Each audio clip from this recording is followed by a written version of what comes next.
Hinihikayat ng Philippine National Police ang publiko na maging labis na mapanuri at mapagbantay laban sa mga online scams.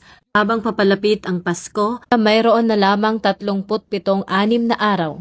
Sa pangunguna ni Acting Chief PNP Police Lieutenant General Jose Melencio C. Nartates Jr., iniulat ng PNP Anti-Cybercrime Group na umabot na sa 3,941 na kaso ng online scams ang naitala mula Enero hanggang ika-13 ng Nobyembre.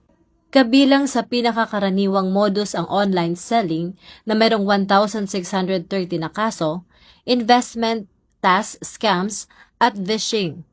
Nagbabala si Police Lieutenant General Nartates na mas nagiging agresibo ang mga scammer sa pagpapakalat ng pekeng promo links, phishing messages, at mapaninlang na online investment schemes na naglalayong nakawin ang personal na impormasyon at pinaghirapang pera ng publiko.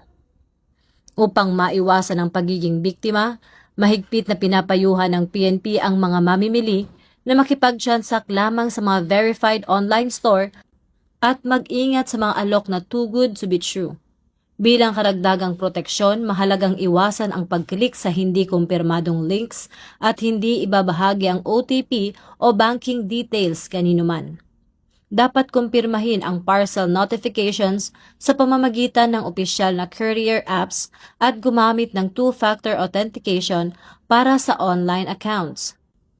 Hinihikayat ang lahat na agad na i-report ang anumang kahina-hinalang aktibidad sa pinakamalapit na PNP Anti-Cybercrime Office o sa Unified 911.